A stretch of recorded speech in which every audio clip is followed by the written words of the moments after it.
जब दुबई में स्टेज से ऐलान किया गया कि इस साल का global teacher award Rifat Arif ने जीता है, तो मुझे ज़्यादा हैरानी नहीं हुई, क्योंकि मुझे पहले ही अंदाज़ा था कि रिफत आरिफ के अलावा जिन 9 लोगों को इस अवार्ड के लिए शॉर्टलिस्ट किया गया है, उनमें से किसी उस्ताद की जद्दोजहद और मुश्किलात की कहानी रिफत आरिफ जैसी नहीं।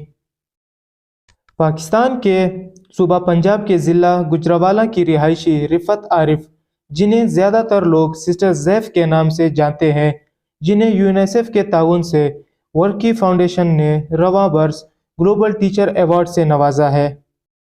इस अवार्ड के तहत इन्हें $10 लाख की इनामी रकम भी मिलेगी। ये रकम इन्हें 10 साल के दौरान अदा की जाएगी, यानी हर बरस $1 लाख। सिस्टर ज़ैफ, जो सिर्फ 13 बरस की उम्र में ही उस वक्त उस्ताद बन गई थी जब स्कूल में टीचर्स की मारपीट और डांट के बाइस इन्होंने स्कूल को खैरबाद कहा। सिस्टर ज़ैफ ने किन हालात में बच्चों को पढ़ाने के मिशन का आगाज़ किया और वो ये सब करने में कैसे कामयाब रही। सिस्टर ज़ैफ की 3 बहनें हैं, उनका कोई भाई नहीं है।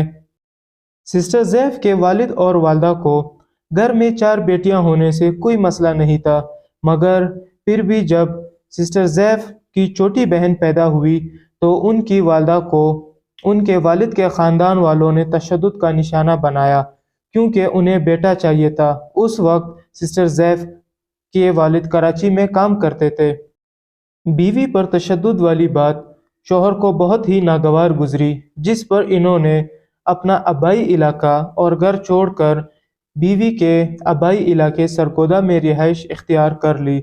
सरगोदा में उनके पास बहुत बड़ा घर था, जहां पर ज़्यादा कमरे और सहूलतें थी। सिस्टर ज़ैफ के वालिद एक अच्छे कारीगर थे और उनका ख्याल था कि कुछ ही अरसे में उनकी माशी सूरत हाल बेहतर हो जाएगी, मगर हादसात बता कर नहीं आते और अचानक उनके वालिद इंतहाई बीमार हो गए और इन्हें काम छोड़कर घर पर बैठना पड़ा। ये मुश्किल सूरत हाल थी और चारों बच्चे भी अभी तक छोटे थे। चुनाचा ज़ैफ की वालदा ने बाहर निकलकर मेहनत मजदूरी करना शुरू कर दी। वो लोगों के घरों में काम काज करती थी और इसके अलावा खाना वगैरह भी बनाती थी। इन्हें जो काम मिलता था वो करती थी। सिस्टर ज़ैफ ने ख़वातीन के कपड़ों पर सिल्क सितारा का काम करना सीख लिया। स्कूल छोड़कर सिस्टर ज़ैफ ने यह काम बाकायदा तौर पर शुरू कर दिया और एक सूट पर सिल्क सितारा का काम करने पर 10 रुपये उजरत मिलती थी। सन 2000 में प्राइवेट मैट्रिक करने के बाद मुलाजमत की तलाश शुरू कर दी। कुछ ही अरसे में सिस्टर ज़ैफ ने एक कंपनी में इस्तकबालिया डेस्क पर मुलाजमत शुरू कर दी, जहां उनकी तनख्वाह 2000 थी। इस मुलाजमत के दौरान भी वो अपने घर के स्कूल में बच्चों को पढ़ाती और साथ साथ प्राइवेट एफए की तैयारी करती। सन 2003 में जब प्राइवेट एफए कर लिया तो उसी कंपनी में सिस्टर ज़ैफ की प्रमोशन हुई और तनख्वाह भी कुछ बेहतर हो गई। अब वो बीए की तैयारी कर रही थी। बीए करने के बाद अब बेहतर मुलाजमत की तलाश में सरगर्दा हो गई। बीए के बाद सिस्टर ज़ैफ इब्तदाई तौर पर ही कामयाबी पाने में कामयाब हो गई और उन्हें पीटीसीएल में ग्रेड 17 की मुलाजमत मिल गई। पीटीसीएल में नौकरी की वजह से सिस्टर ज़ैफ को सोशल मीडिया के बेहतर इस्तेमाल का पता चल चुका था। इस दौरान सिस्टर ज़ैफ को पता चला कि वर्ल्ड प्लस ने ख़वातीन की जद्दोजहद की कहानियों पर एक मुकाबला रखा है। पहले तो सिस्टर ज़ैफ ने दिलचस्पी नहीं ली, मगर बाद में उसने उस मुकाबले में हिस्सा लिया तो इसमें सिस्टर ज़ैफ को पहला इनाम मिला और इसके साथ सोशल मीडिया पर ख़वातीन के हवाले से काम की भी ऑफ़र हुई। अपने सहन के स्कूल के अखराजात को पूरा करने का एक अच्छा मौका था, चुनाचा सिस्टर ज़ैफ ने यह ऑफ़र कबूल कर ली। सोशल मीडिया पर मकबूलियत की वजह से और कुछ दोस्तों ने मज़ीद रकम जमा की, जिससे सिस्टर ज़ैफ ने अपने घर के साथ किराए पर जगह लेकर वहाँ पर तालीम और तरबियत का ادارہ قائم کرنا شروع کر دیا۔ اس ادارے میں ووکیشنل سینٹر اور کمپیوٹر سینٹر بھی قائم کر لیا۔